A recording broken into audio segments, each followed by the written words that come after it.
राधा वल्लभ श्री हरिवंश। राधा वल्लभ श्री हरिवंश। वृंदावनेश्वरी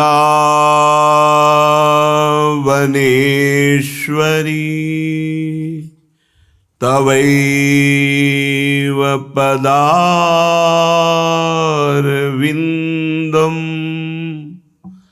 प्रेमामृतैकमकरन्द रसौघपूर्णम्।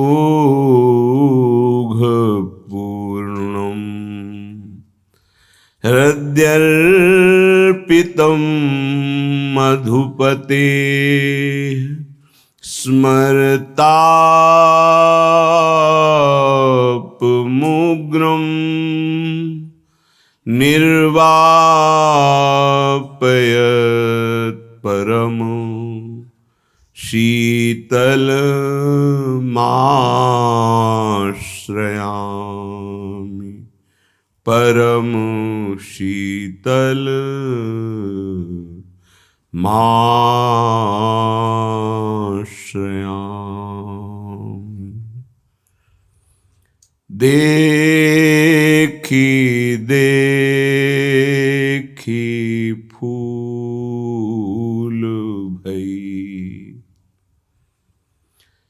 देखी देखी फूल भई। प्रेम के प्रकाश प्रीति के आगे हुए जुलई। देखी देखी फूल भई। सुनिरी सखी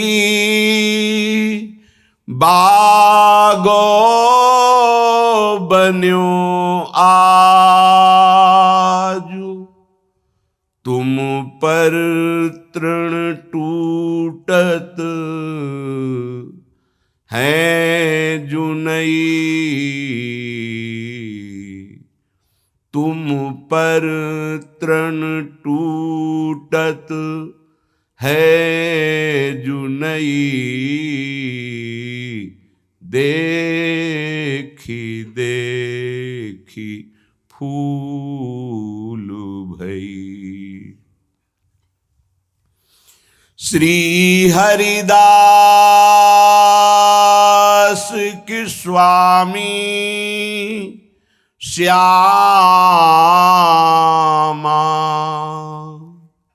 कुंज बिहारी सकल गुण निपुण। ताता थे गति जूठई। ताता थे गति जूठई। देखी देखी फूल भई। उपासक की जब अत्यंत ममता प्रिया प्रीतम के चरणों में हो जाती है, तभी हृदय पूर्ण रूप से समस्त कामना वासना स्पृहा तृष्णा इससे रहित हो जाता है। जब तक प्रेम जल से हृदय नहीं धोया जाता, तब तक मलिनता का अंश बड़ी बड़ी साधना करने पर भी बना रहता है। अभी अनंत जन्मों से माया में आसक्त चित्त होकर के नाना प्रकार के शुभ अशुभ कर्म करने वाले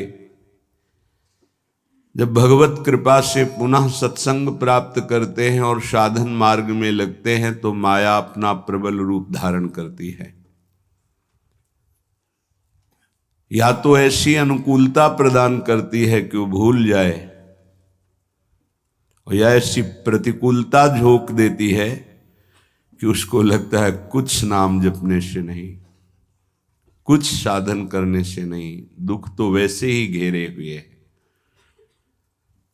धैर्य छूट जाता है और भगवत मार्ग से विमुख आचरण करने लगता है।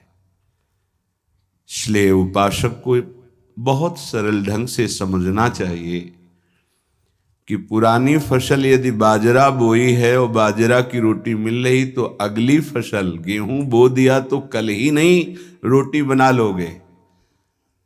5-6 महीने लगेंगे किसान मेहनत करके, खेती तैयार करके, दाना बो करके, सींच करके, संभाल करके, फिर भी वो अतिवृष्टि, अनावृष्टि, ओले वृष्टि आदि से बच जाए, सुरक्षित हो जाए, तो सुरक्षित अनाज घर आ जाए, फिर वो पीस कर रोटी बना सकता है। तुम अनंत जन्मों से मनमानी आचरण करते रहे, आज नाम शुरू किया है तो वो तूफान नहीं उठेगा, नष्ट करने के लिए वो अपना स्वरूप धारण करेगा। उसकी गुलामी सहते रहे हो अभी, काम क्रोध लोभ मोह मद मत्सर। अब तुमको धैर्य पूर्वक नाम को पकड़े रहना। जैसे आंधी चले तो हम पहाड़ का आश्रय ले लें, हटे ना इधर उधर, तो आंधी तूफान पहाड़ को नहीं उड़ा सकती। ऐसे ही श्री भगवान कह रहे मामेव ए प्रपद्यन्ते माया में ताम तरंति ते। माया का तूफान आएगा पर तुम मेरे चरणों को पकड़े रहना, छोड़ना नहीं। पर ये जिनका मलिन हृदय है ना, वो सोचते हैं 4 दिन नाम जप करेंगे सारे दुख मिट जाएंगे। हाँ, पक्का मिट जाएंगे, जड़ से मिट जाएंगे, पर धैर्य पूर्वक जीवन को आगे बढ़ाओ। भगवत विमुख होने से तुम्हारा मंगल ही अमंगल है, भगवत सन्मुख होने पर मंगल ही मंगल है। थोड़ा धैर्य धारण करो, तुम्हारी ये फसल तैयार हो जाए, फिर देखना आनंदित हो जाओगे। पर ये कुसंग मन का और तन का, ये दोनों परमार्थ में टिकने नहीं देते। जहां ऐसे मित्र जन मिले जो गलत आचरण करने वाले होते हैं, वो पूछते हैं तुमने शराब छोड़ दिया, मांस छोड़ दिया, तुम नाम जप करने लगे, कुछ लाभ हुआ? अरे कुछ नहीं होने वाला, तुम देख लो करके।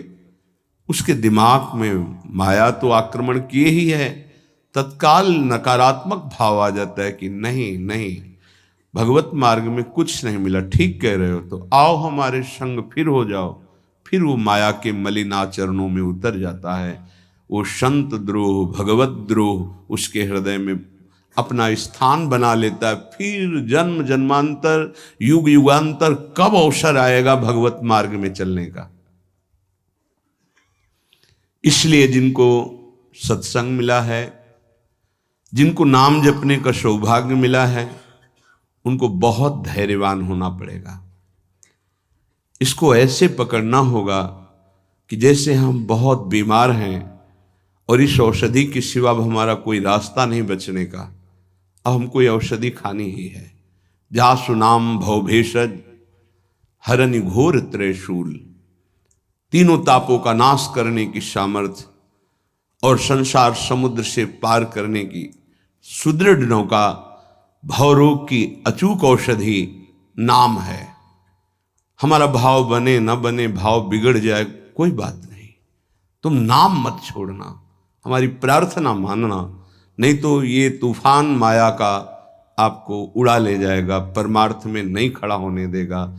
बहुत धैर्यपूर्वक दीर्घ काल तक चला जाता है। धैर्य कहते हैं लाभ मिले ना मिले, हानि मिले, अपमान मिले, सम्मान मिले, हम किसी भी स्थिति में अब नाम नहीं छोड़ सकते। वो जीत जाएगा माया से।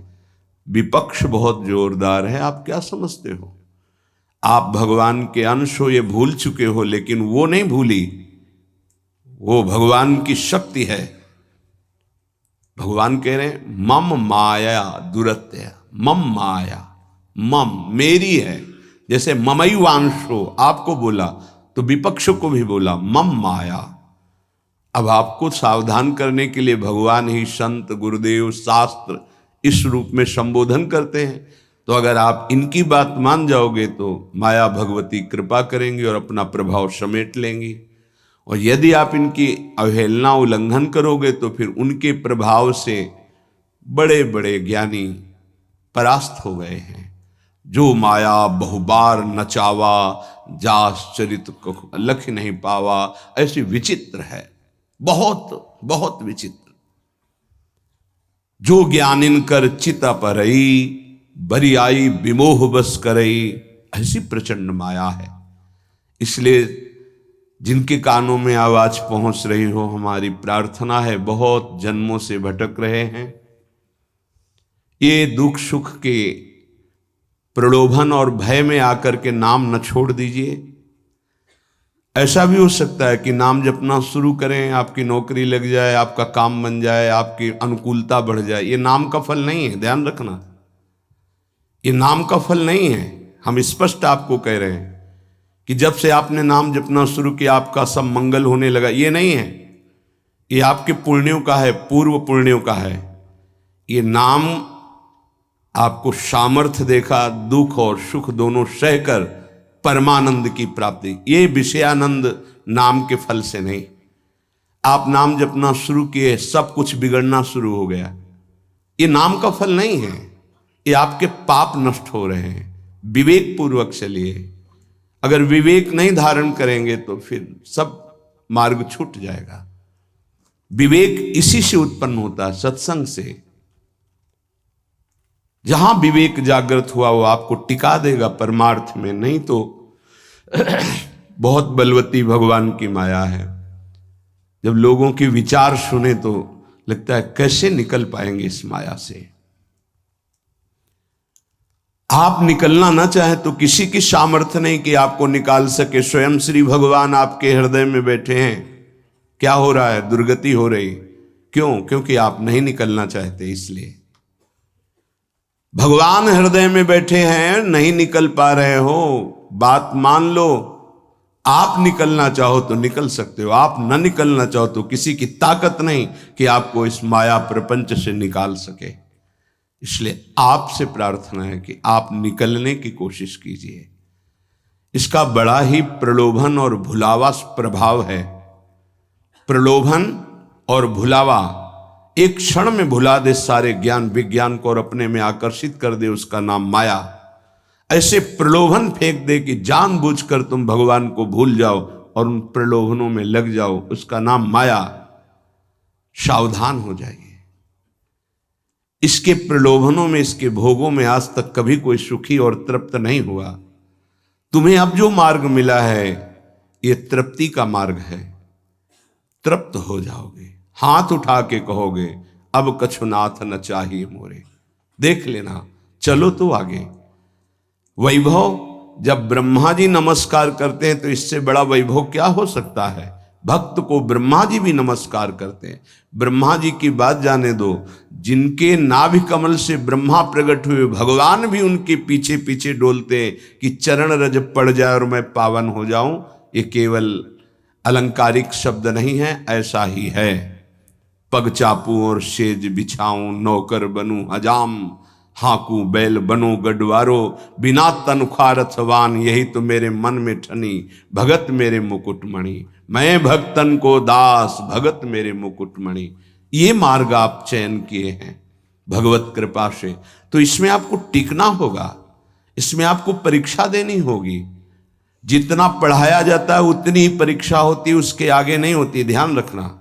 अध्यापक जितना आपको पढ़ाता है उसी पे प्रश्न करता है। तो जितना आपको सत्संग सुनाया गया, जितने में आपकी भूमिका भक्ति की है जैसी भी, उतना ही प्रश्न होगा, उसके आगे प्रश्न नहीं होगा। उतने पे तो आपको सफल होना पड़ेगा। नहीं सफल होगे तो फिर पढ़ाई कीजिए, फिर प्रश्न आएगा। जब आपको परमार्थ पद में, परम पद में आरूढ़ होना है तो आपको ये निर्णय करना ही पड़ेगा। एक तरफ माया है, एक तरफ भगवान है। माया को साधन बनाकर भगवान की प्राप्ति की जाती है, भगवान को साधन बनाकर माया की प्राप्ति नहीं की जाती। प्रायः लोग इसी भुलावे में हैं कि भगवान को साधन बना लेते हैं और माया साध्य बन जाती है। मुझे ये चाहिए, नहीं मिला तो तुम भगवान नहीं। ये परमार्थ ऐसे नहीं चला जाता, धैर्य पूर्वक चला जाता है। अगर धैर्य का अवलंबन नहीं लेंगे, विवेक का प्रयोग नहीं करेंगे, विवेक है आपके पास, ऐसा नहीं कि आपके पास विवेक नहीं है, पर आपका विवेक ढका हुआ है। ये सत्संग उसी विवेक को जागृत करता है। आप सत्संगी हो, आप भुलावे में मत आइए।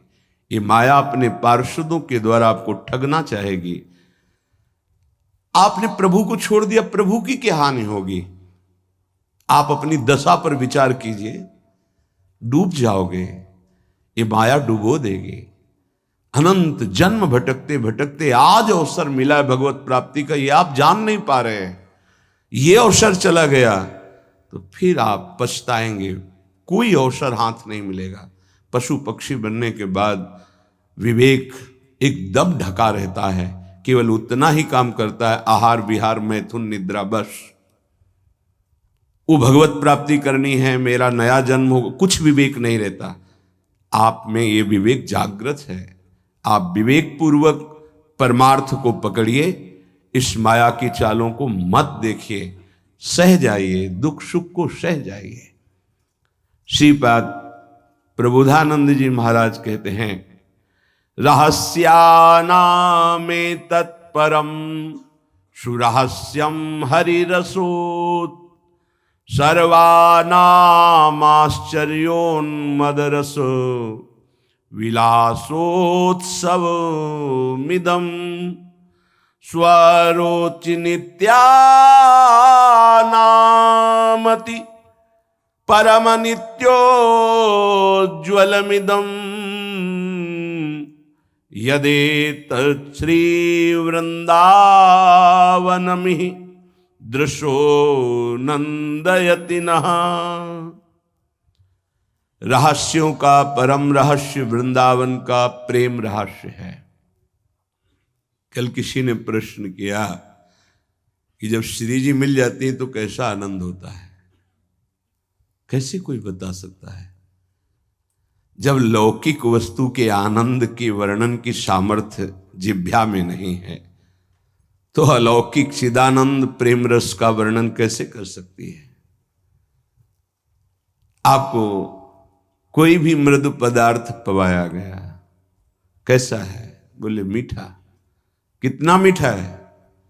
बहुत मीठा है। नहीं, बहुत मीठा कितना? खत्म। बोलो आगे इसके शब्द क्या है आपके पास उसका स्वाद बखानने का?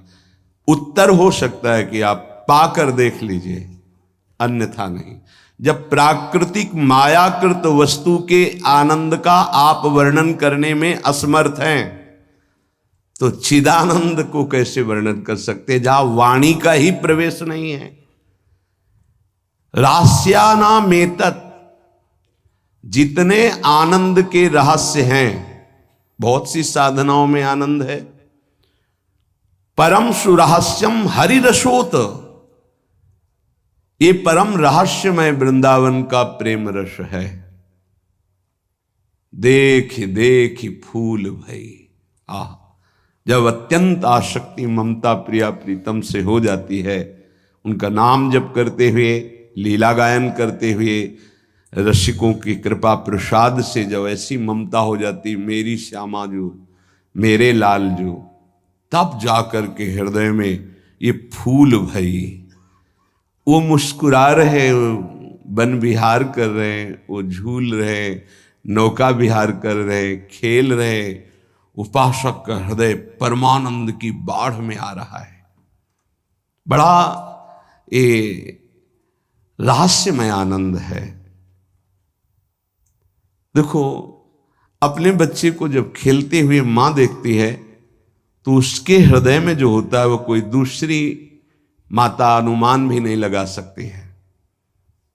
नवीन बधू और उसका बेटा दोनों एक कांत कमरे में बैठे हास प्रयास कर रहे हैं और वो कहीं से देख पाई मां तो उसके हृदय में क्या होगा? एक अद्भुत आनंद, और वो मनाएगी, हे विधाता आपने मेरी मनोकामना पूर्ण कर दी। मेरे बेटा बहू जैसे हंस रहे, खेल रहे, सदैव ऐसे आनंदित रहे, ऐसे बेटे को खेलते देखकर उसको आनंद हो रहा है। छोटी सी मायाकृत ममता में उसका हृदय आशीष देता है, आशीर्वाद देता है।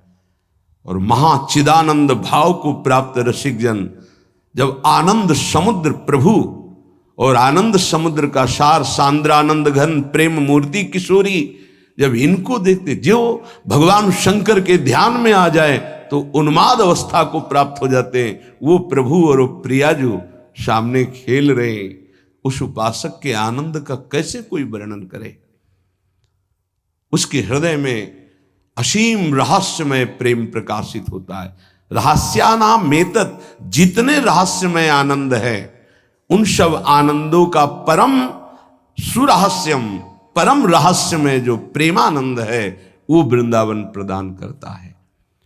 हरि रसोत, अभी किसी संग के प्रभाव से थोड़ा आनंद स्फुरित होता है। जैसे सत्संग सुन रहे, कोई भावात्मक बात आई, आपको आनंद, ये स्रोत नहीं है, ये संग का प्रभाव है कुछ क्षण के लिए। जैसे कोई कहते हैं जब मैं वृंदावन आता हूं तो हमारा मन भक्ति में रम जाता है, पर जब यहां से जाता हूं तो कुछ ही समय बाद वो बात नहीं रहती है। क्यों? क्योंकि यहां का प्रभाव है, यहां भक्ति नृत्य कर रही है, और यहां साधु मंडली में आप बैठ करके भगवत चर्चा सुनते हैं, आपके तत्काल पाप नष्ट हो रहे हैं। दरस परस अघनाश, आप दर्शन कर रहे हैं। आप सामूहिक रूप से बैठे हैं, इस सभा में आप ही नहीं बैठे हैं, इस सभा में प्रभु भी बैठे हैं। मदभक्ता यत्र गायन्ति तत्र तिष्ठामि नारदा, जहां मेरे भक्त मेरा गायन, यहां अखंड भगवान नाम कीर्तन, वाणी का गायन, भगवत चर्चा होती है, तो आपके हृदय में भक्ति का रंग तो बढ़ेगा ही, पर स्थायी तभी हो सकता है जब आप उस रंग को सुरक्षित रखें, माया के रंग का प्रवेश ना पड़ पावे तब। इसीलिए कहा जाता है आप निरंतर नाम जप करें तो नाम पाहरू दिवस निशि, रात दिन नाम का पहरा लग जाएगा तो माया प्रवेश ही नहीं करेगी। बात यह है, आपके अंदर जो धरोहर जागृत हुई, आपके अंदर थी, उसे जागृत की गई है सत्संग के द्वारा। अब आप मलिन ना होने पावे, पर्दा ना पड़ने पावे उस पर, उसके लिए पहरेदार रखना होगा कि अंदर माया प्रवेश ना करे। वो पहरेदार है नाम। नाम पाहरू दिवस निशि, रात दिन पहरा नाम का है। और ध्यान तुम्हार कपाट, प्रभु का ध्यान कर रहे हैं तो मानो दरवाजा बंद है, माया प्रवेश नहीं कर सकती। राधा वल्लभ लाल को हृदय ध्यान मुख नाम, तो माया प्रवेश ही नहीं कर सकती। अब आप चिंतन के लिए दरवाजा खुला रखे हैं, इंद्रियों के द्वार, खूब माया का चिंतन स्वतंत्र रूप से कर रहे हैं, नाम को भूले हुए तो दुर्दशा तो हो ही जाएगी। परम आनंद की तरफ बढ़ने के लिए दरवाजा बंद करो इंद्रियों के, और नाम का पहरा बैठा दो। देखते हैं माया कैसे प्रवेश करती है। सर्वानामाश्चर्योन्मद रस, सर्वाश्चर्य में उन्माद आनंद का प्रकट करने वाला वृंदावन धाम है। पक्का, ये कोई लिखा ही नहीं है, ऐसा है। रात दिन में कब कैसी वृत्ति चढ़ जाए कुछ पता नहीं चलता। कोई साधन की गाढ़ अवस्था नहीं, तत्काल गाढ़ अवस्था प्रदान करता है वृंदावन। सहस्त्रों बार ये अनुभव हुआ कि ये तो केवल वृंदावन की कृपा से, सहस्त्रों बार। सर्वानाम आश्चर्योन्मद रस विलासोत्सवमिदम, इदम वृंदावन विलासोत्सव, हमारे प्रिया प्रीतम का जो प्रेम रस विलास है। नव निकुंज अभिराम श्याम संग, नीको बन्यो समाज, जैसे हित हरिवंश विलास रास जुत, जोरी अविचल राज। यहाँ बड़े बड़ों का प्रवेश नहीं है, पर कृपा हो जाए तो तिनका भी प्रवेश कर जाए। इसीलिए अपने लोग जो किसी योग्य नहीं हैं, केवल कृपा से प्रवेश पा रहे हैं। ये बड़ा दुर्लभ है प्रिया प्रीतम का साक्षात्कार, प्रिया प्रीतम की सेवा, प्रिया प्रीतम का प्रेम। स्वारोचि नित्यानामति परम नित्योज्वलमिदम।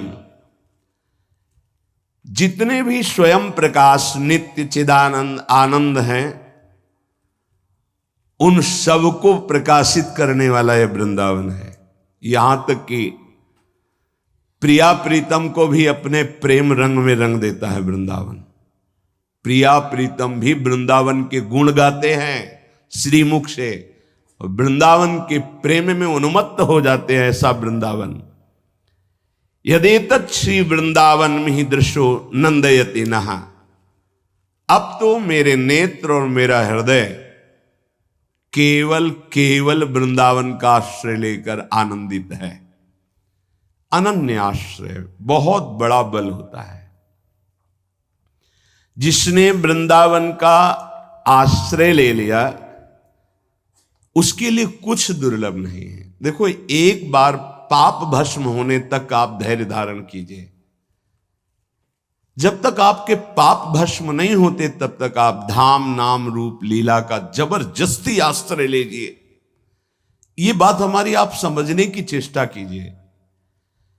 जब आप ये बात नहीं समझते हैं तो आप विचलित हो जाते हैं। अब हमारी तो अश्रद्धा हो रही है, हमारा काम नहीं बन रहा है। तुम नहीं समझते हो, एक साथ सब काम बन जाएंगे, एक सेकंड में बन जाएंगे। बस तुम धैर्य रखो। जब तक तुम्हारे पाप नष्ट नहीं होते, तब तक तुम धैर्य रखो। फिर आगे का रास्ता तुम खुद भाग पड़ोगे प्रभु की तरफ। अभी ये पाप तुम्हारे अंदर संशय, विपरीत भावना, ये सब पैदा कर रहे हैं। तुम धैर्य पूर्वक चलो, खूब सत्संग सुनो, नाम जप करो। फिर आप देखना ये नाम, ये धाम, ये रूप, ये लीला कैसे परमानंद की बाढ़ आपके हृदय में लाती है। इन वस्तुओं का महत्व, धन का महत्व, भोगों का महत्व इतना बढ़ गया है कि हम प्रभु की बात सुनते हैं, पर इतना महत्व प्रभु के प्रति नहीं आता। ये हमारा हृदय मोहाविष्ट हो गया है। गोस्वामी श्री तुलसीदास जी महाराज कहते, मोह जनित मल लाग विविध विधि, कोटिहु जतन न जाई। जन्म जन्म अभ्यास निरत चित, ये अधिक अधिक लपटाई। मोह जनित मल लाग विविध विधि, कोटिहु जतन न जाई। जन्म जन्म अभ्यास निरत चित, अधिक अधिक लपटाई। एक एक शब्द स्पष्ट वर्णन कर रहे हैं। ये मोह से, मोह माने होता है अज्ञान। मोह अज्ञान से उत्पन्न हुआ भोगाकर्षण, ये पाप है। ये भोगाकर्षण पाप हमारे हृदय में मल बन के लग गया, जैसे दर्पण के ऊपर मल लग जाए। अब ये करोड़ों और उपाय करो, छूटने वाला नहीं। बहुत ही पक्का मल लग गया है। अब उस मल से जो सोच उत्पन्न हो रही, वो मल वाली ही हो रही, पाप वाली ही हो रही, मोह जनित, अज्ञान जनित। ये पापाभ्यासी मन और इंद्रियां जन्म जन्म अभ्यास निरत चित्त, चिंतन करने वाला चित्त, मनन करने वाला, संकल्प विकल्प करने वाला मन, एक ही चार रूपों में वर्णन है। निश्चय करने के कारण बुद्धि, स्वीकृति के कारण अहंकार, अज्ञान के कारण, मोह के कारण ऐसी कामना वासनाएं हुई जिससे जन्म जन्म पाप होते रहे। पाप हमारे हृदय में ऐसे मल रूप से चिपक गया कि सही बात दिखाई नहीं दे रही। जैसे दर्पण साफ करो तो अपना सही स्वरूप दिखाई दे, अब वो मल लगा है तो दिखाई नहीं दे रहा। अब जितने विचार हो रहे हो मल वाले हो रहे हैं। अब निर्मल वाणी उसको समझ में नहीं आएगी। संत महात्मा शास्त्र गुरुदेव इनकी निर्मल वाणी उसके अंदर क्यों म्यों प्रश्न संशय, क्योंकि मल है। जन्म जन्म अभ्यास इसी मल का किया है, अधिक अधिक लपटाई। जहां छुटाने का अवसर मिला मानव देह में, वहां और पोत रहा है ऊपर से पाप रूपी मल अपने हृदय में। नयन मलिन पर नारी निरखी, मन मलिन विषय संग लागे। हृदय मलिन वासना मान मद, जीव सहज सुख त्यागे। आंखें मलिन हो गई, कैसे प्रभु को देख पाए? नहीं देख पाते। संत दर्शन, भगवत श्री विग्रह दर्शन, ये भी नहीं हो पाते। देखते हैं मलिन हृदय है ना, वो देख ही नहीं पाते। देखते हैं प्रभु के सामने गए, प्रभु में आंख नहीं मिला सकते। वो इधर उधर का विषय सामग्री देखी, दोष दर्शन किया, चल दिए। वो देख ही नहीं पाते जो देखना चाहिए, क्योंकि नेत्र मलयुक्त हो गए। क्या? कैसे मल? पराई माता बहनों की तरफ काम दृष्टि से देख देख करके, दूसरों के दोष दर्शन कर करके ये अपने नेत्रों को मलिन कर लिया। नयन मलिन पर नारी निरखी, मन मलिन विषय संग लागे। ये मन मलिन हो गया। क्या? विषय भोग का चिंतन करके जिधर देखे। अब ये अभ्यास तुमसे महापाप कराएगा, भगवान के प्रति भी कर लेगा। ये देवी शक्ति के प्रति भी ऐसे ही मलिन भाव कर लेगा। जहां हमको पावन भाव करना चाहिए तो ये पापी मन वहां भी पाप का ही श्रृंगार रचता है हृदय में। भगवान भगवान मुझे ऐसा दंड दे रहे हैं, भगवान है। कहां भगवान? करो मनमानी पाप, तुम्हें भगवान दिखाई देंगे, तुम्हें भगवान से के निर्णय का पता चल पाएगा। इसीलिए कहते धैर्य रखो, नाम जप करो, पहले पाप भस्म होने दो, फिर आप देख लेना, फिर हृदय नाच पड़ेगा। ये ऐसा आनंद का मार्ग है। ये ऐसा थोड़ी कि तुम्हें कोई भुलावे में डालने के लिए क्या तुम दे दोगे? खुद भिखारी हो, विषयों के तुम दाता हो। क्या दे दोगे? क्या है तुम्हारे पास? अरे सच्चिदानंद बप्पू भगवान श्री लालजू महाराज का जिन्होंने आश्रय लिया, उनको किसी विषयों की चाहत रखने वालों के आगे हाथ फैलाने की जरूरत है? प्रणत कामदम पद्मजार्चितम। तो क्यों वो तुम्हें प्यार कर रहे हैं? क्यों वो तुम्हें दुलार कर रहे हैं? तुम्हारे मंगल के लिए कर रहे हैं। तुमको जो मिल रहा है उसको स्वीकार कर लो तो तुम्हारा जीवन कृतार्थ हो जाएगा। क्या है तुम्हारे पास? अरे जिनके पास अपार धन है वो भी चिंता और शोक से जल रहे हैं, क्योंकि मृत्यु उनका इंतजार कर रही है। मृत्यु धन से थोड़ी हटाई जा सकती है। मृत्यु का भय किसी पद से नहीं हटाया जा सकता, किसी वैभव से नहीं हटाया जाता। मृत्यु का प्रहार शरीर पर है। शरीर राग त्यागी ही मृत्यु भय से मुक्त है। राग का त्याग करना कोई खिलवाड़ नहीं है। भगवत अनुराग से शरीर के राग का त्याग होता है। यहां मलिनता बढ़ाते चले जा रहे हैं। वही भोग दृष्टि इतनी बढ़ जाती है कि अपनी बेटी बहन के प्रति भी दृष्टि बढ़ जाएगी। कलिकाल विहाल के मनुजा ने मानत को अनुजा तनुजा। चाहे वो गुरु बहन हो, चाहे वो सगी बहन हो, चाहे वो बहन के समान पूज्य हो, जब दृष्टि मलिन तो वो मलिन ही देखती चली जाएगी।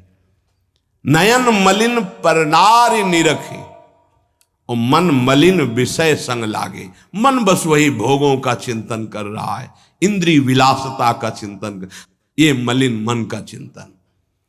हृदय मलिन वासना मान मद, जीव सहज सुख त्यागे। संपूर्ण अंतःकरण मलिन हो गया। मान वासना, मेरा सम्मान हो, करो पाप कर्म, और सम्मान की चाह रखो, कैसे प्राप्त हो पाएगा? जगत बंदनीय वही है जो निरंतर भगवान नाम जप करते हुए शास्त्र आज्ञा से चलता है। जगत बंदनी बिस्तर सब जग बिमल की रति, साधु संगति ना टरे। उसके हृदय में सम्मान की चाह नहीं है,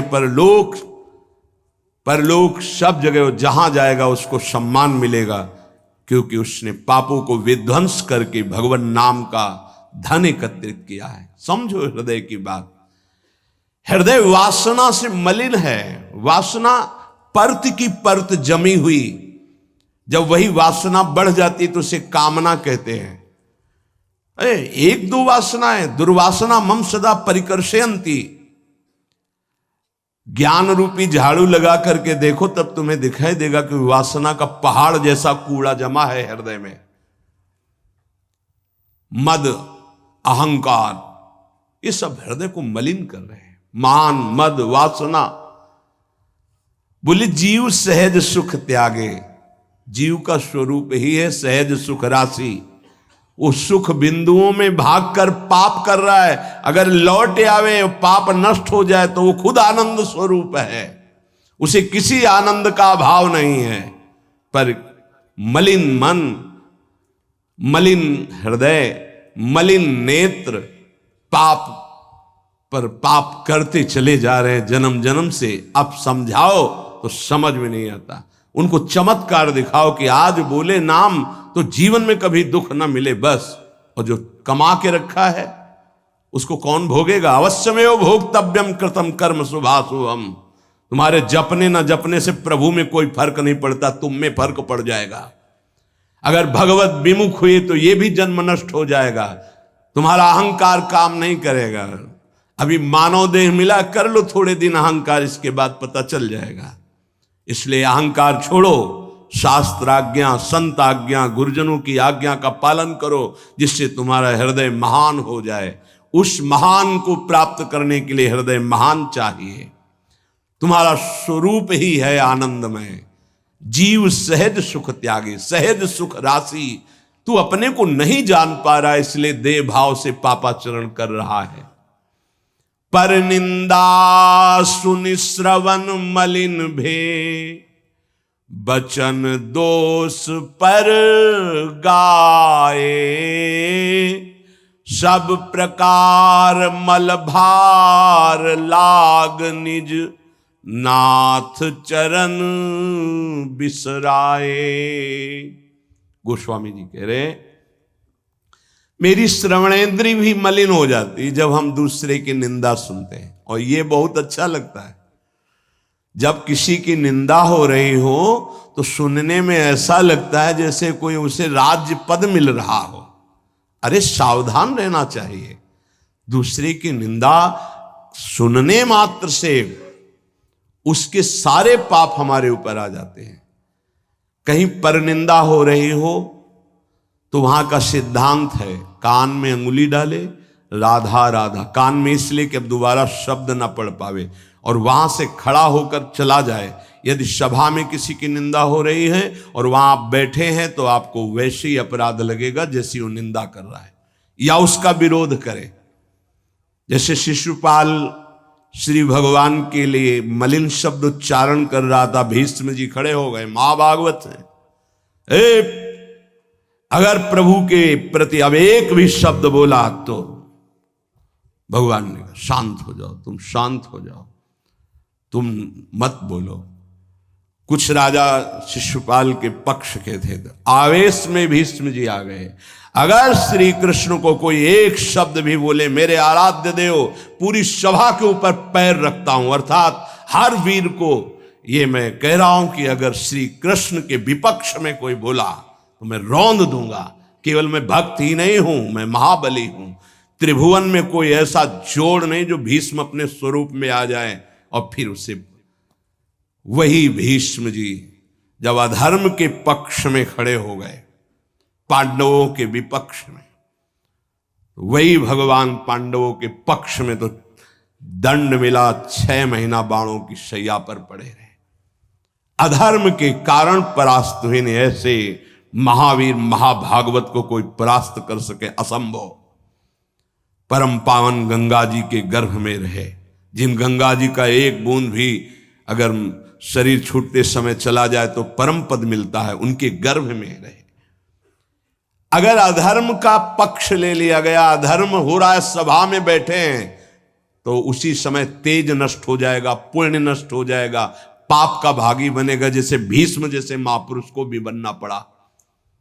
सभा में उधर ही बैठे और वहीं ही महाभागवतों की निंदा और अपमान हो रहा है, खड़े होकर चले जाना चाहिए। जैसे विदुर जी खड़े हुए और छोड़ दिया, आज के बाद तेरा अन्न नहीं पाएंगे, दुर्योधन इस सभा में नहीं आएंगे।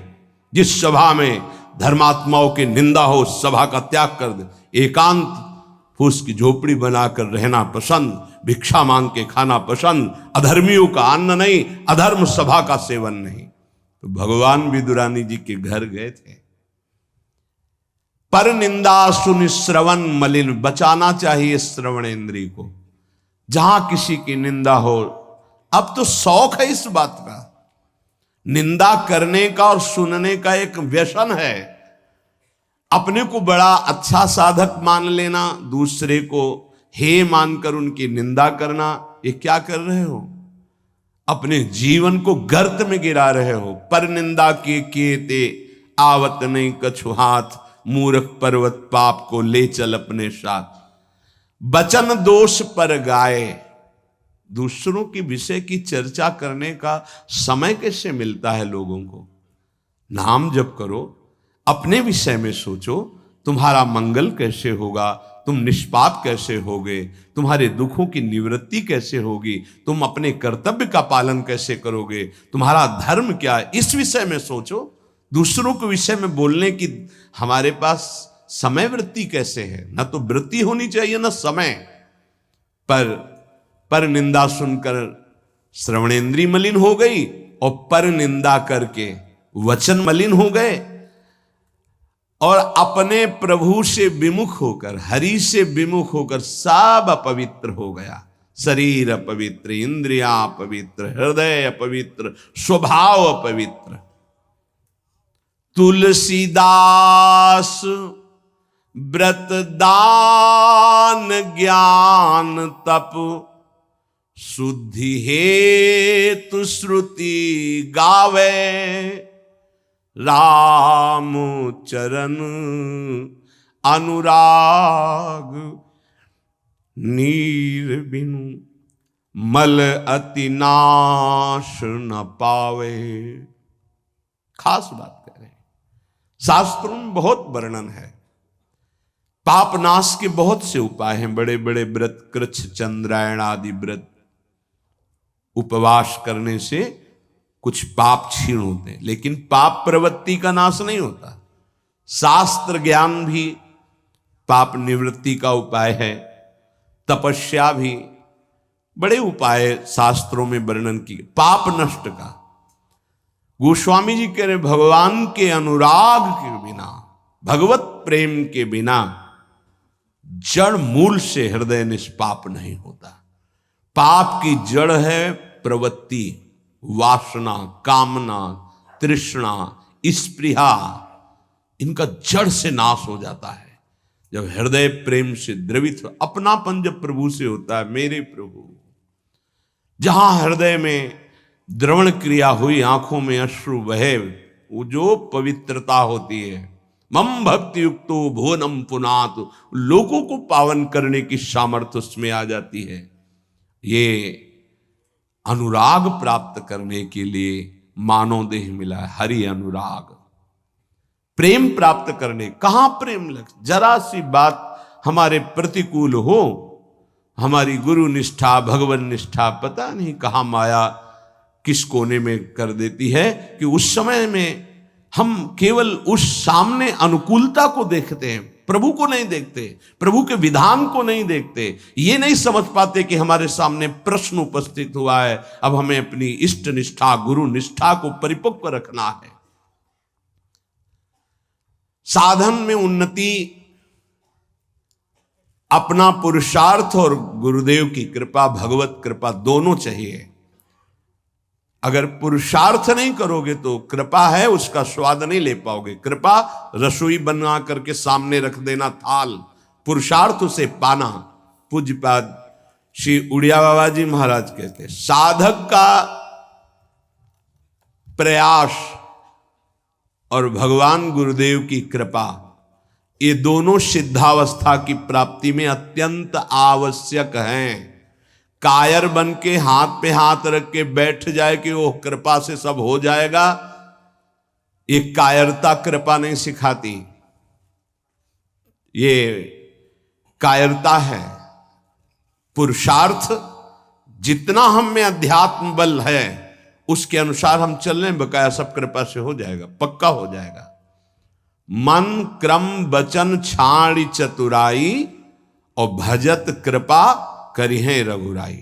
मन से वचन से कर्म से ये चतुरता छोड़ो, अब सब कृपा से हो जाएगा। तो तुम प्रमाद करो और तुम्हारे ऊपर कृपा का प्रभाव जागृत हो जाए, ऐसा कभी नहीं देखा गया। जितना आप में सामर्थ्य मिली उसको लगाओ, शेष चिंता मत करो, कृपा पूरी कर देगी, पर आपको लगना होगा। साधक का पुरुषार्थ निज चेष्टा और भगवत गुरु कृपा ये सिद्धावस्था को प्राप्त कराती है। साधक का पुरुषार्थ अगर नहीं लगेगा तो विपरीत दिशा में चला जाएगा, असाधन बनने लगेगा। उपासक गुरु को कभी मनुष्य न समझे, भगवत विग्रह को कभी धातु का न देखे कि पत्थर की मूर्ति है कि अष्ट धातु की है कि ये काहे, ऐसा कभी प्रश्न न करे। इष्ट देव का अवतार होता है अर्चा विग्रह रूप में, अर्चावतार। दो प्रकार से प्राण प्रतिष्ठा होती है, एक होती मंत्रों के द्वारा और एक होती भाव के द्वारा। निरंतर जो मंत्राकार वृत्ति की हुई भजन में डूबे हुए महापुरुष है, जब तदात्म वृत्ति से श्री विग्रह की तरफ देख ले उसी समय हलचल पैदा हो जाएगी।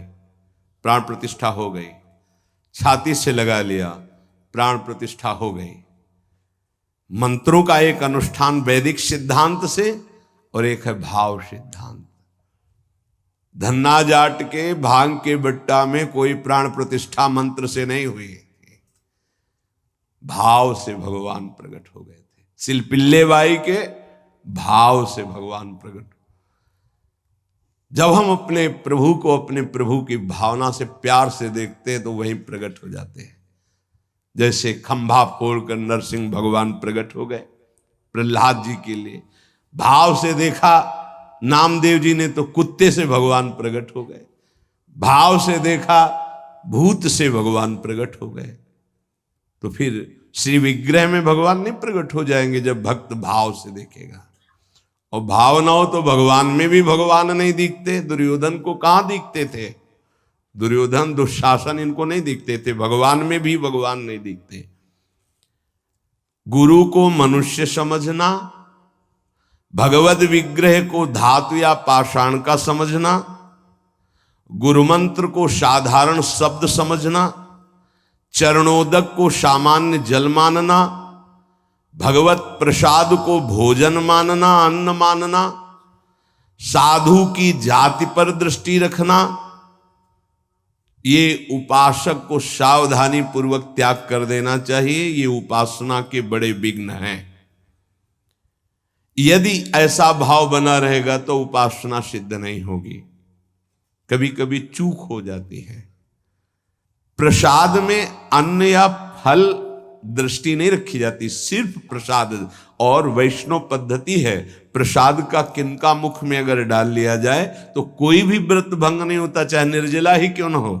भगवत प्रसाद में ये भाव नहीं रखा जाता कि ये अन्न है या अमुक वस्तु है, नहीं। प्रसाद में यदि भोजन अन्न वस्तु, आज अन्न है तो कल प्रसाद कैसे हो जाएगा? प्रसाद तो सिर्फ प्रसाद है और उसका किनका डालने से हर व्रत की पूर्णता होती है। चरणामृत, जिससे जो लोग नहीं जानते, वो जब बटता है तो बोले थोड़ा जल हमको भी दे दीजिए। जल नहीं है, चरणामृत है। चरणामृत को जल समझना। प्रभु के सामने जाकर के पूछना ये मूर्ति काहे की है, पत्थर की है, संगमरमर की है, ये धातु की है, बड़ा अपराध कर रहे हो। ऐसा कभी प्रभु के श्री विग्रह के सामने नहीं। ये संत किस जाति के हैं, ऐसा कभी नहीं। गुरुदेव साक्षात परब्रह्म तस्मै श्री गुरुवे, ऐसा भाव कहाँ हो पाता है। परब्रह्म परमात्मा भाव गुरुदेव पर हो पाना है तो बड़ी मुश्किल की बात है। यहां तो साधु भाव ही हो जाए बहुत बड़ी बात है कि ये संत है। पूर्ण मनुष्य बुद्धि बनी रहती है। इसीलिए हमको अपने गुरुदेव में आराध्य देव नहीं दिखाते, नहीं तो गुरुदेव अपने स्वरूप को ही तो दिखाने के लिए विराजमान है। इसमें शिष्य के नेत्र की बात है। गुरुदेव तो कृपालु हुए हैं। जब हरिव्यास देवाचार्य जी अपने गुरुदेव के पास आए तो जब शिष्यत्व की बात की तो उन्होंने कहा तुम्हें कुछ दिखाई दे रहा है। बोले नहीं, जाओ 12 वर्ष गिरिराज जी की परिक्रमा। फिर आए, राधे राधे, अब कुछ दिखाई दे रहा है। बोले नहीं, फिर जाओ 12 वर्ष। 24 वर्ष राधा राधा रटते हुए गिरिराज जी की परिक्रमा लगाई। जब आए बोले अब दिखाई दे रहे। बोले हाँ, आपकी गोद में प्रिया प्रीतम विराजमान है। ये अब दृष्टि आई। गुरु को मनुष्य मानना, प्रायः मनुष्य ही मानते हैं। हमें लगता है कि 1000 में कोई 1-2 ऐसे होंगे जो ये भाव हो कि गुरुदेव हमारे ब्रह्म हैं। छवि या मूर्ति विराजमान करके तो पूजा सब करेंगे, लेकिन मनुष्य बुद्धि या बहुत संत बुद्धि, उसमें भी प्रश्नवाचक चिन्ह। साक्षात पर ब्रह्म कहने को तो सामने जाके बोलेंगे गुरुर ब्रह्मा गुरुर विष्णु गुरुर्देव महेश्वरः गुरु साक्षात पर ब्रह्म तस्मै श्री गुरुवे नमः। विचार करो, इसमें से एक भी माना है तुमने? गुरु को ब्रह्मा माना है या हरि माना है या शिव माना है या साक्षात पर ब्रह्म माना है? बड़ा मुश्किल है। केवल कह देना अलग, बोले होना भी तो चाहिए साक्षात पर ब्रह्म। केवल बातों से कोई पर ब्रह्म थोड़ी हो जाता है। तो पाषाण में पर ब्रह्म था क्या? वो तो अव्यक्त था, तुम्हारे भाव से व्यक्त हुआ ना। तुमने पर ब्रह्म की भावना की तो मुस्कुराता हुआ ब्रह्म प्रकट हो गया। तो गुरुदेव तो चैतन्य ब्रह्म है। आपकी भावना यदि हो जाए, कुत्ते से विट्ठल भगवान प्रकट किए तो भावना ही तो की प्रभु प्रभु सूखी मत खाओ, थोड़ा घी रोटी मिला, नाथ आपके लिए ही तो है। तो ऐसे देखो, साक्षात विट्ठल भगवान गुरुदेव में प्रभु आपका सर्वस्व, आपका प्राण मन तन सब, मैं आपकी ही तो उपासना कर रहा हूं। मुझे और कोई भगवान नहीं चाहिए, बस आपका साक्षात्कार हो, आप प्रसन्न हो जाएं, आपकी अधीनता। ऐसा कहां? ऐसा होगा तो भाव बदल जाएगा। गुरुदेव के प्रति परब्रह्म भाव हो जाए तो साधक को कुछ करना नहीं पड़ेगा, अपने आप उसके अंदर समस्त दैवी संपदा प्रकाशित हो जाएगी। परब्रह्म भाव होना बहुत कठिन है। गुरुदेव के प्रति परब्रह्म भाव हो गया तो उस भाव की सिद्धि होगी, चराचर जगत में परब्रह्म भाव हो जाएगा। क्योंकि गुरुदेव अखंड मंडलाकारम व्याप्तम चराचरम, तो चराचर में परब्रह्म भाव होते ही वो जीवन मुक्त हो जाएगा।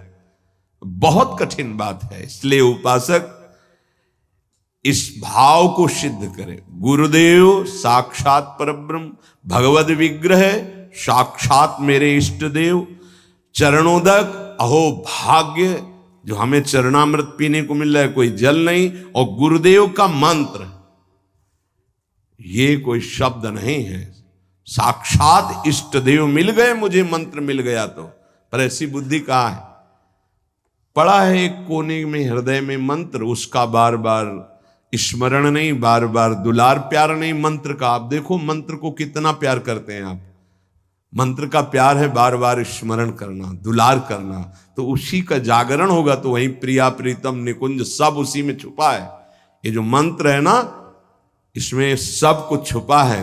मंत्र की ही व्याख्या चतुरासी जी है, निज मंत्र की व्याख्या चतुरासी जी है। चतुरासी जी की व्याख्या 42 लीला और वृंदावन दास चाचा जितने भी पद गाए सब चतुरासी जी की व्याख्या है, और 84 जी निज मंत्र की व्याख्या है। ये अंदर की बात समझ, मंत्र मिला मतलब पूरे निकुंज की चाबी मिल गई। बीज मंत्र इसी को कहे, इसी से पूरा निकुंज रूपी वृक्ष प्रकाशित हो जाएगा।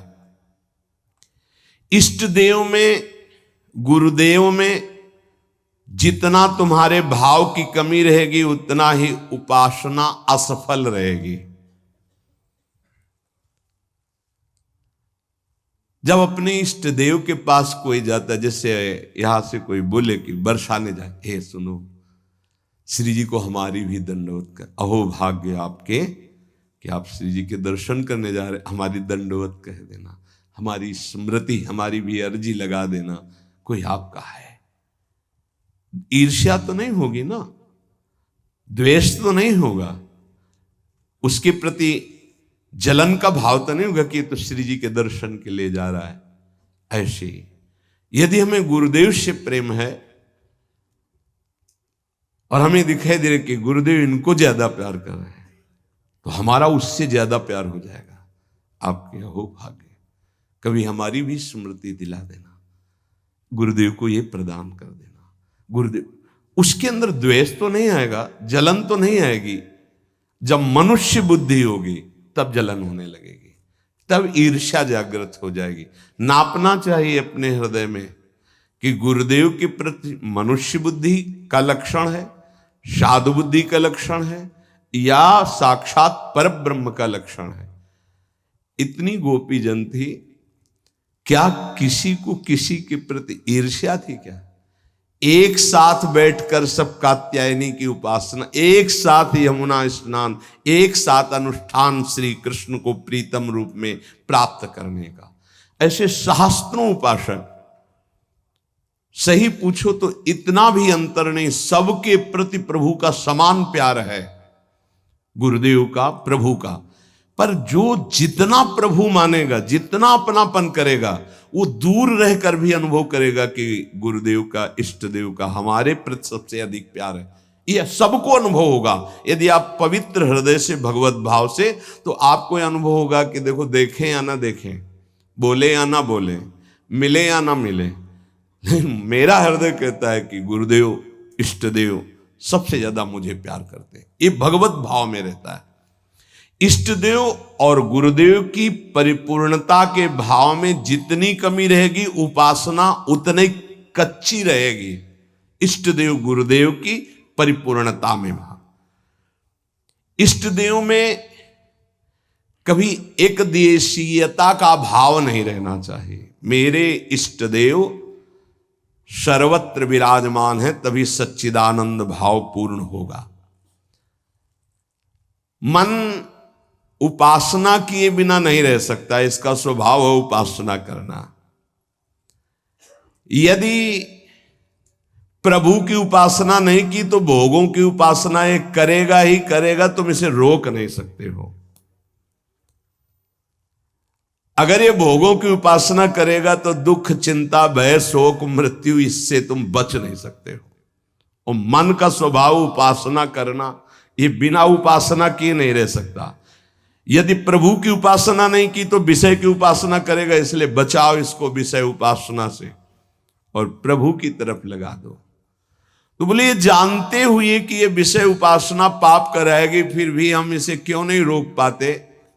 तो श्री भगवान कह रहे हैं कि तुम्हारा ज्ञान 3 तरह से ढक गया।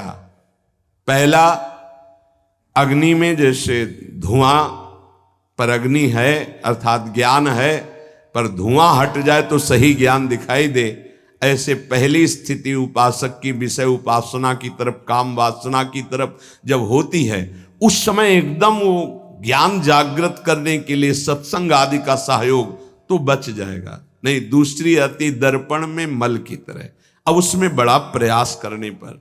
तीसरी आती है जेर में ढका हुआ गर्भ, अब उसमें समझ में ही नहीं आता कि क्या ठीक है क्या नहीं ठीक है, जो वासना आई वैसी क्रिया हो गई। आवृतम ज्ञान में तेनो ज्ञानिनो नित्य वैरिणा काम रूपेण कौन्तेय दुष्पूरेणानलेन च। हे कुंती नंदन, ये काम अग्नि है, ये कभी तृप्त होने वाला नहीं है।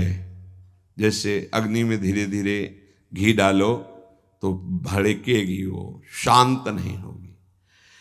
ये ज्ञानियों का बहुत बड़ा दुश्मन है, तो अज्ञानियों का मित्र है। काम से ही तो सुख का अनुभव करते हैं। संसार में शास्त्रों की संख्या में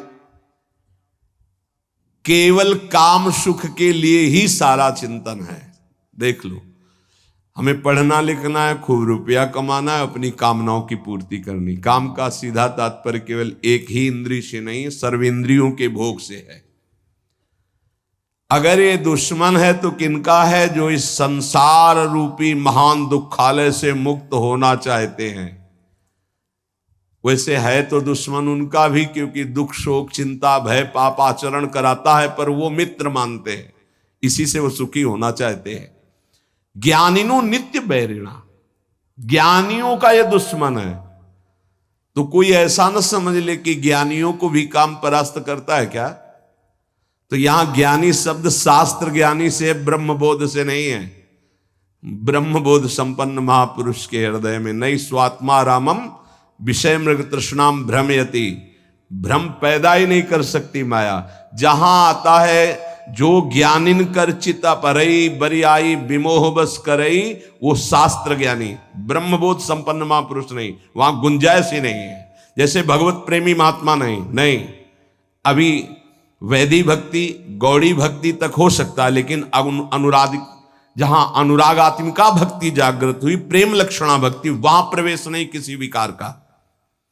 ऐसे ही शास्त्र ज्ञान साधना तक हो सकता है काम का प्रभाव, लेकिन ब्रह्मबोध संपन्न महापुरुष के हृदय में नहीं। ऊसर बरसई तृण नहीं जामा, संत हृदय जिम उपज न कामा।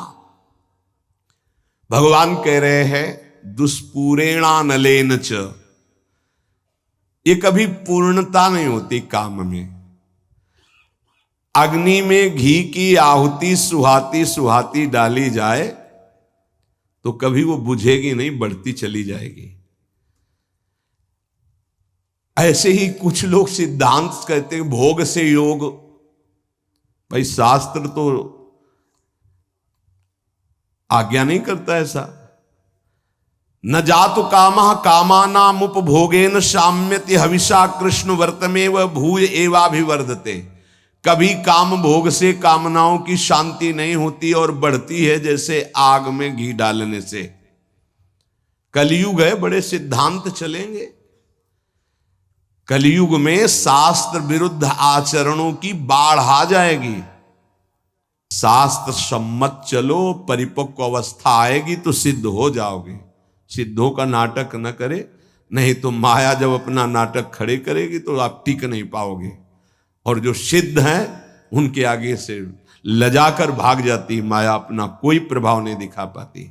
नाटक मत करो, ईश्वर की माया बड़ी प्रबल है, डरते रहो। जब परिपक्व अवस्था आ जाएगी तो भ्रम ही खत्म हो जाएगा। आजकल नए नए सिद्धांत बनाए जाते, नई नई बातें प्रकट की जाती हैं। ये समझ में नहीं आता कि शास्त्र सम्मत आचरण करने वाला महापुरुष ही सिद्ध होता है, शास्त्र विरुद्ध आचरण करने वाला नहीं। जिस समय माया ये देखेगी कि तुम मायापति के भी ऊपर सिद्ध हो गए हो, फिर वो जब प्रश्नवाचक चिन्ह खड़ा करेगी तो फिर नहीं निकल पाओगे। यहां बड़े बड़े झुक के निकले हैं, कोई भी हो। इसलिए हर उपासक से प्रार्थना है कि दंभ नाटक पाखंड न किया जाए। धैर्य पूर्वक चलोगे तो सिद्ध हो जाओगे। तुम्हारा जन्म ही हुआ है सिद्ध होने के लिए।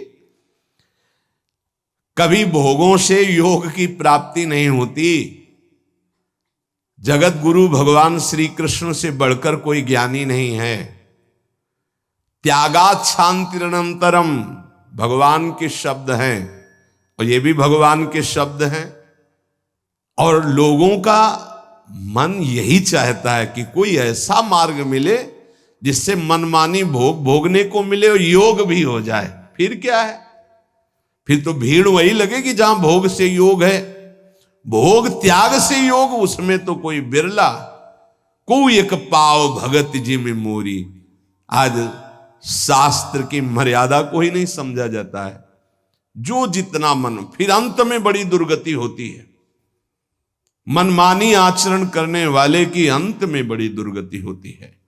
इसलिए सावधान, तस्मात् शास्त्रम प्रमाण। आज तक ऐसा कोई सिद्ध महापुरुष नहीं हुआ जो शास्त्र मर्यादा के विपरीत आचरण सिद्ध होके करता हो। साधन काल में शास्त्र मर्यादा से चलने वाला ही सिद्ध होता है, तो उसका स्वभाव शास्त्र मर्यादा बन जाता है। बड़े बड़े महापुरुषों के दर्शन हुए, कभी शास्त्र मर्यादा के विपरीत आचरण नहीं हुए। वृंदावन में भी, गंगा किनारे भी एक से एक महान सिद्ध पुरुष। शास्त्र मर्यादा के विपरीत आचरण कभी सिद्ध नहीं होता। शास्त्र आज्ञा कर रहा है, भगवान आज्ञा कर रहे हैं कि दुष्पूरेणानलेन च, कभी भोगों से शांति नहीं प्राप्त हो सकती।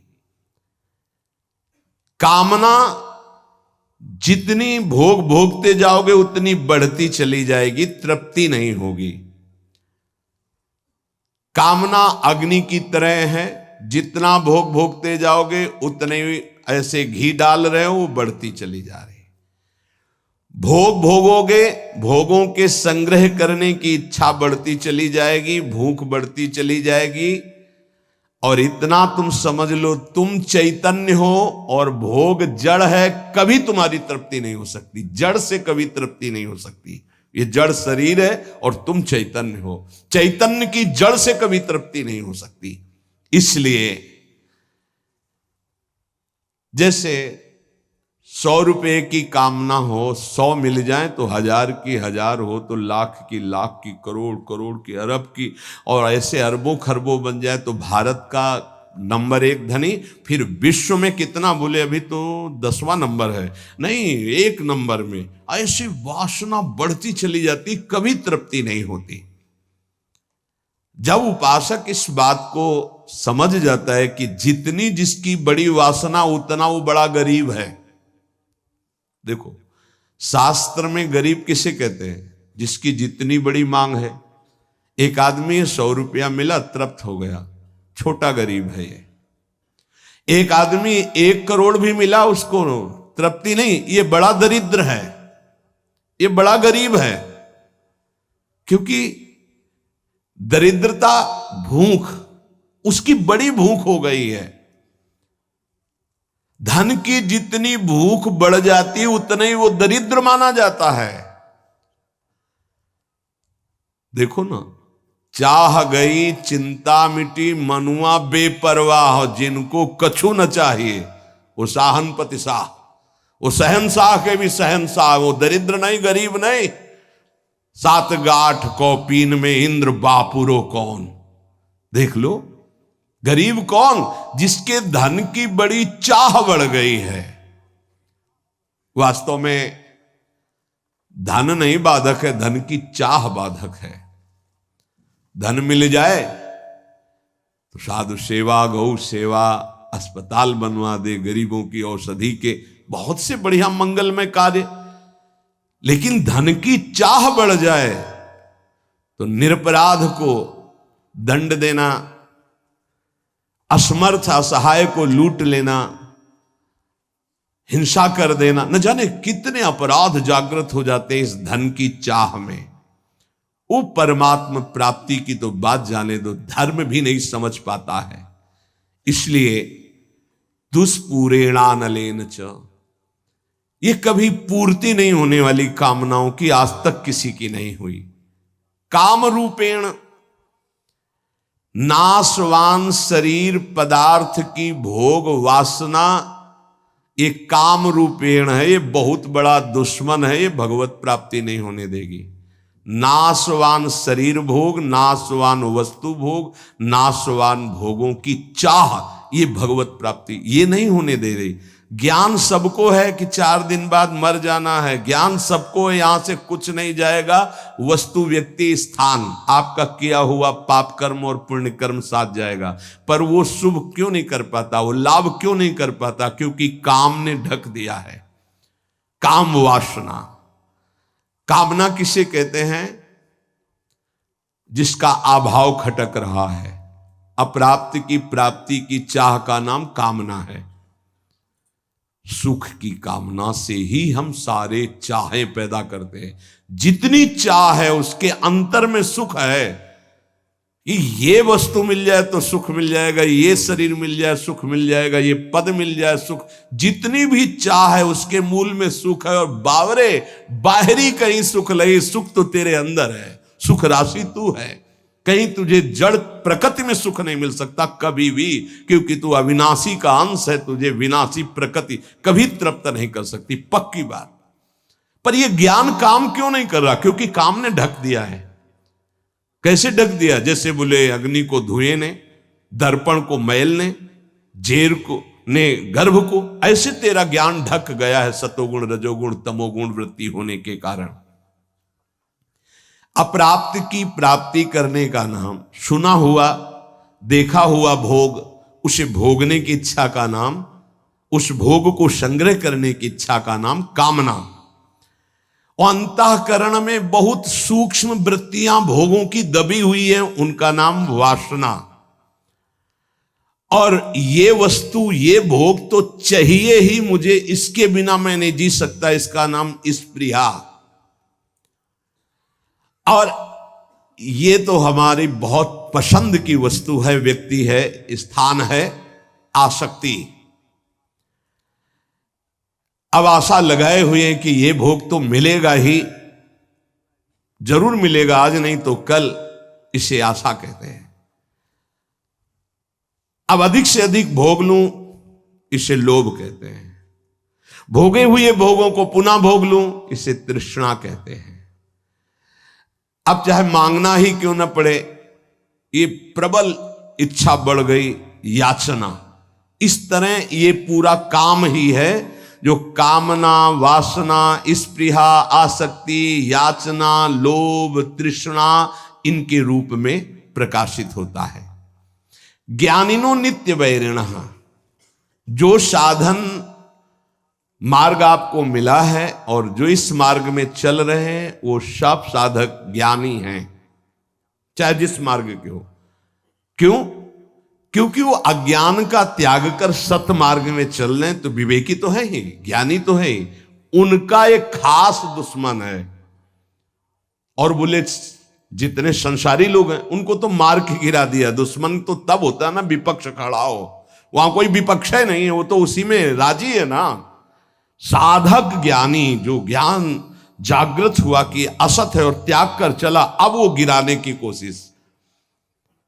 काम रूप बैरी, ज्ञानिनो नित्य बैरिणा। इसको दुश्मन कौन समझता है? काम को मित्र समझता है, दुश्मन कहां समझता है? अंदर कामनाएं उत्पन्न नहीं, कभी जले कि ये दुश्मन जागृत हो रहा, नहीं, आप उसको मित्र मान रहे। जो मन कामना से युक्त होता है, उसे पूर्ति करने के लिए प्रयासरत हो जाते हैं। साधन ना करने वालों के लिए ये महान दुखदाई है, पर वो पहचानते नहीं हैं और साधक पहचानता है इसे। भगवान स्वयं कह रहे हैं कि जो विवेकशील मेरी साधना प्राप्ति में लगा है, उसका ये नित्य बैरी है। प्रतिपल ये कष्ट देने वाला काम है, यही भगवत प्राप्ति नहीं होने देता। जहां काम तहां राम नहीं, जहां राम नहीं काम, ये एक साथ नहीं रह सकते। अभी काम है, कामना, इसीलिए अंदर भगवत साक्षात्कार नहीं हो पा रहा। ये कामना बहुत बड़ा शत्रु है साधक का। ये उत्पन्न होकर के ज्ञान को ढक देती है। और जहां काम आवे, कामना आवे, तो बस साधक को डर जाना चाहिए कि कोई न कोई आफत टूटेगी, अब खतरा होगा, कोई न कोई फसाव फंसेगा। विषय चुगा जिन चुगे मन, चुगत कछुक सुख होए, फिर फांसी ऐसी लगे तेसम दुख न कोई। आएगा कोई न कोई दुख आएगा, आपत्ति आएगी, विपत्ति आएगी। जो परमार्थ मार्ग के साधक हैं, महान पद पर आरूढ़ होना चाहते हैं, उन साधक को ये काम भ्रष्ट करने के लिए चुनौती देता है। ये चुनौती स्वीकार करके, जीत करके ही कोई परम पद पर आरूढ़ होता है। ध्यान रखना, ये कोई साधारण मार्ग नहीं है। परिणाम में भयंकर दुख प्रदान करने वाली ये काम वृत्ति है, इसीलिए नित्य दुश्मन है साधक का। भोगों में लगे हुए अज्ञानी जन इस काम को मित्र के समान देखते हैं, क्योंकि कामना के कारण भोगों में उनको सुख मिलता है। यदि कामना ना हो तो सुख नहीं मिलेगा। आवृतम ज्ञानम, आवृतम ज्ञान में तेन ज्ञानिनो नित्य बैरणा। इसका काम क्या होता है? काम का कि ये सबसे पहले तुम्हारे ज्ञान को ढक देगा। निर्णय नहीं कर पाओगे कि ठीक है कि गलत है, गलत है कि ठीक। अरे चलो, निर्णय नहीं कर पाओगे, फिसल जाओगे। ये वैसे होता तो हर योनि में इसका प्रभाव है, काम का। चींटी, चुनमुन, पक्षी सबके अंदर। मनुष्य में एक बचाव पक्ष केवल है, विवेक। अन्य योनियों में ढका रहता है, वो प्रयोग नहीं कर सकते। केवल जीवन निर्वाह तक का ज्ञान है। अन्य पशु पक्षी को कहां पाना है, कैसे पानी पीना है, बस इसके आगे नहीं। मनुष्य इस काम से बच सकता है, अन्य जीवों के लिए बचने का कोई ज्ञान नहीं है। केवल मनुष्य, और उसमें भी साधक।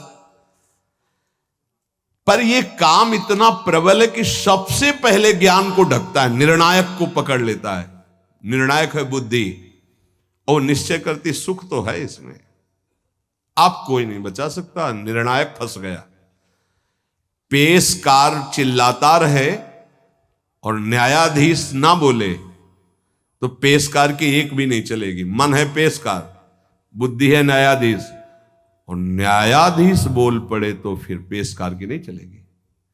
न्यायाधीश को ही पटकता है। बुद्धि न्यायाधीश है पूरे साधना में, पूरे अंतःकरण में। काम बुद्धि को सबसे पहले, मुखिया को पकड़ ले, पूरा का पूरा घर अधीन हो गया। तो इस घर का मुखिया, साधना का मुखिया है बुद्धि। बुद्धि उसको तत्काल अधीन। बुद्धि बचा ले, होए बुद्धि जो परम सयानी, तिन तंचिते ना नहित जानी। ये तो नाश कर देगा हमारे। नहीं, बुद्धि अधीन ना होने पावे।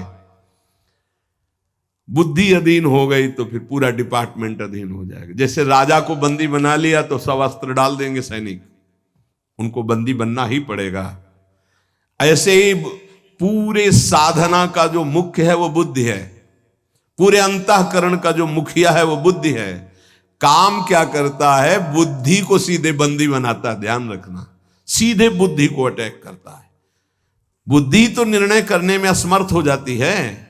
यार बुद्धि काम नहीं की, मेरे से गलती हो गई, बुद्धि काम नहीं की। और जब कोई डांटता है कि तुम्हारी बुद्धि भ्रष्ट हो गई, तुमने ऐसा क्यों बोला, ऐसा क्यों किया, ऐसा क्यों खाया, ऐसा क्यों। बुद्धि, वो बुद्धि को अपने अधीन। किस बुद्धि को? जिसमें यह निश्चय हो गया कि सुख तो है यार इसमें।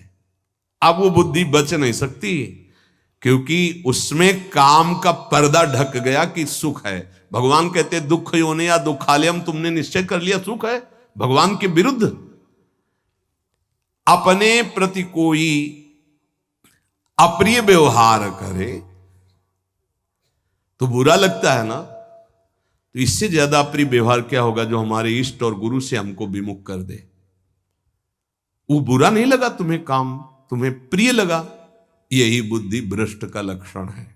और देख लो, इष्ट और गुरु से न जाने कितने दूर कर देता है ये काम। अगर साधक इस वैरी को वैरी की तरह देखे, तभी क्या ज्ञानिनो नित्य वैरिणा। तुम्हारे परम सत्य इष्ट से दूर कर दिया स्मरण, और तुम्हें बुरा नहीं लगा, तुम उसको प्रिय भाव से देख रहे हो काम को। इसका मतलब तुम्हारी बुद्धि भ्रष्ट हो गई, पकड़ में आ गई काम के।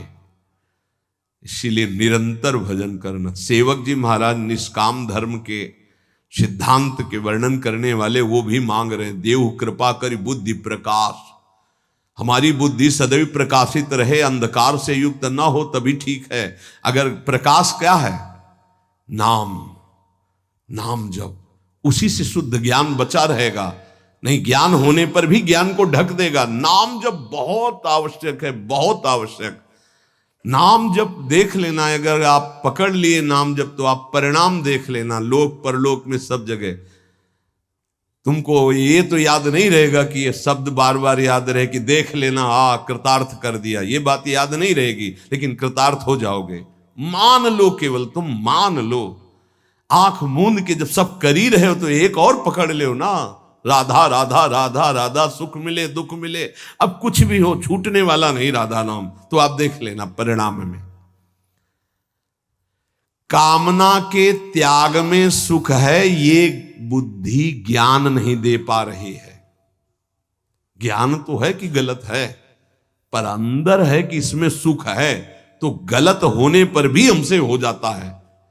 ये ज्ञान सच्चा नहीं है कि इसमें सुख नहीं है। और जिसके हृदय में ये आ गया है कि संसार में भोगों में सुख नहीं है, सातरत सातरत सा लोकांतार्यति, बस इतना ही झंझट है।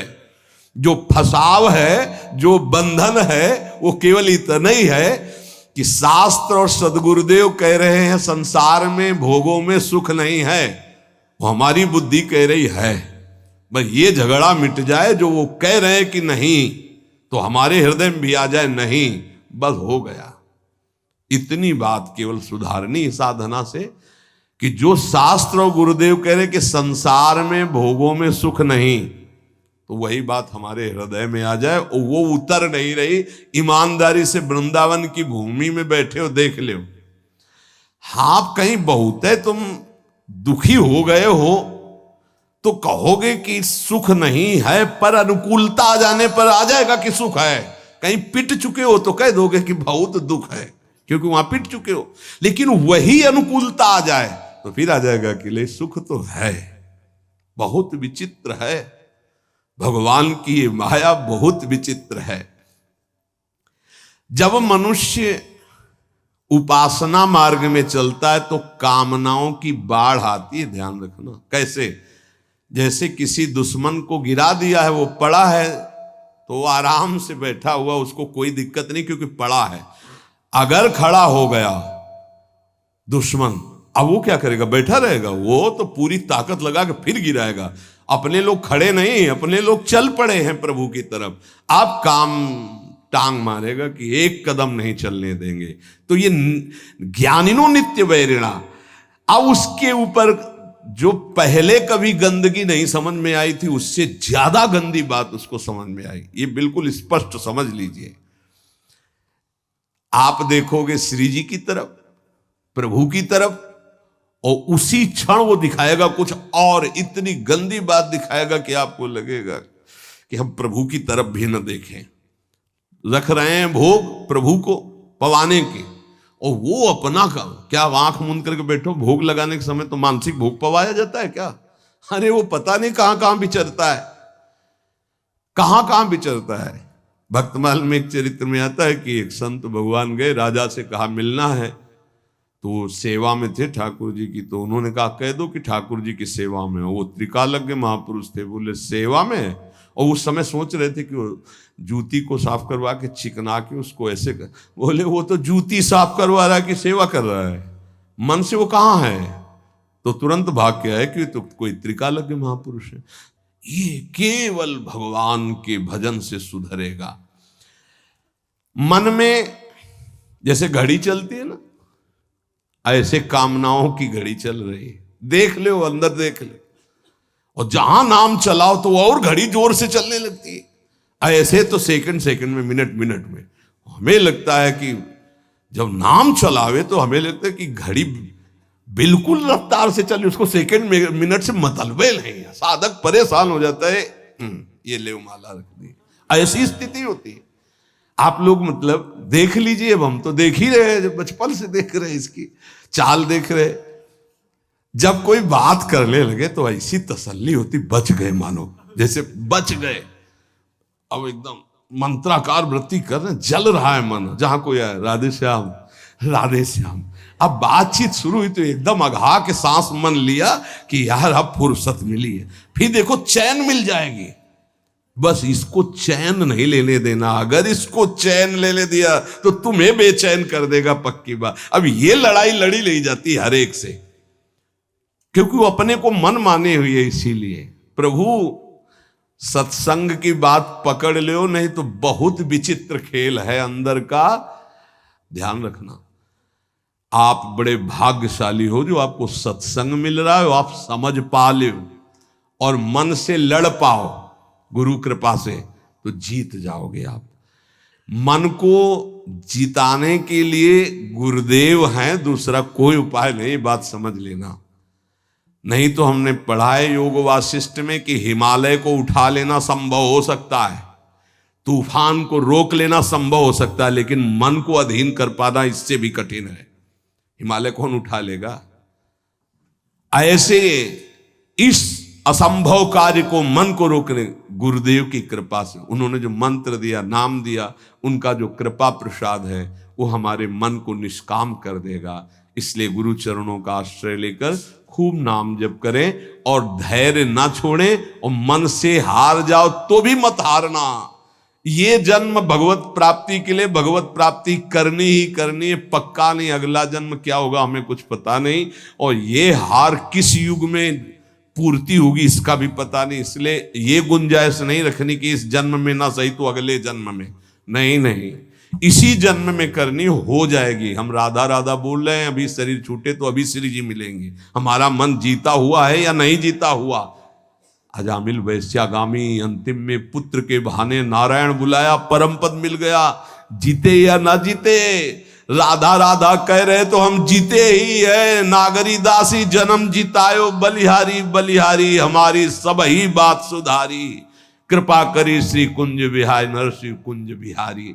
बिल्कुल डरना मत, डरने की जरूरत नहीं है, घबराना मत। और प्रभु हाथ जोड़ के कहते छोड़ना मत, हमारे प्रभु को मत छोड़ देना। नहीं छोड़ दे है, तुम्हारी श्रद्धा से आकाश में क्या फर्क पड़ता है बावरे, समझ। तुम्हारा कल्याण हो जाएगा, तुम्हारा मंगल। ऐसा थोड़ी कि तुमने अश्रद्धा कर ली तो भगवान की शक्ति में कुछ अंतर आ गया, कोई अंतर है? अरे भाई तुम्हारा मंगल हो जाएगा, तुम्हारा कल्याण हो जाएगा। इसलिए तुमसे हाथ जोड़ के कहते हैं कि हमारी बात, हमारे शास्त्र की बात, हमारे गुरुजनों की बात एक मान लो। भगवान चाहे जितनी विपत्ति दे, दुख दे, प्रतिकूलता दे, एक तो वो देते नहीं, हमारे कर्मों का परिणाम आता है, पर हम आपको भाव से कहते हैं देखना है। हर जन्म में सब खेल चुके, एक जन्म में प्रभु के नाम का जुआ खेलना है। देखते हैं हार होती है या जीत, या तो बाद में जिद्दी स्वभाव रखना है कि इस जन्म में नाम नहीं छोड़ेंगे, अब कुछ भी हो जाए। अगर हमको मन हमारे गलत चेष्टा में ले जा रहा है तो हम बोलते हुए जाएंगे राधा राधा राधा राधा।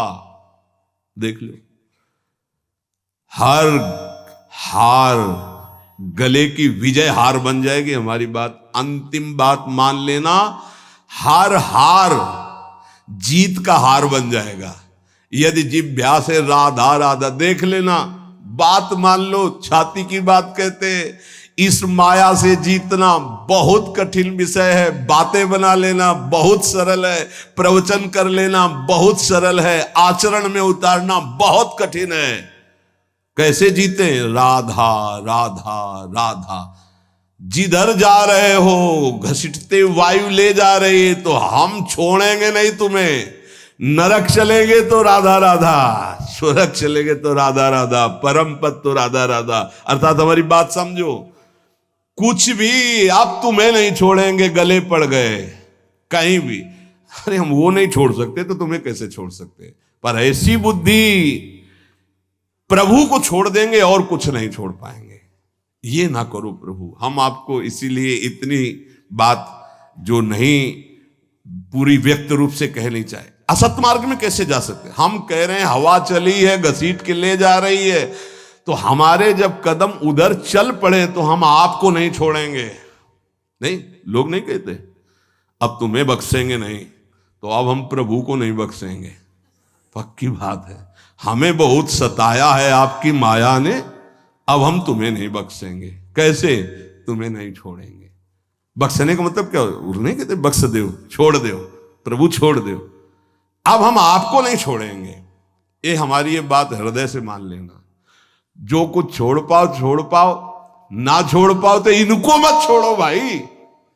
वो तो छोड़ ही नहीं पा रहे हो तो इनको काहे को छोड़ रहे हो? और सब ये गलती कर रहे हैं कि और कुछ छोड़े ना छोड़े इनको जरूर छोड़ देते। हम प्रार्थना करते हैं इनको मत छोड़ो। राधा राधा राधा जीत जाओगे।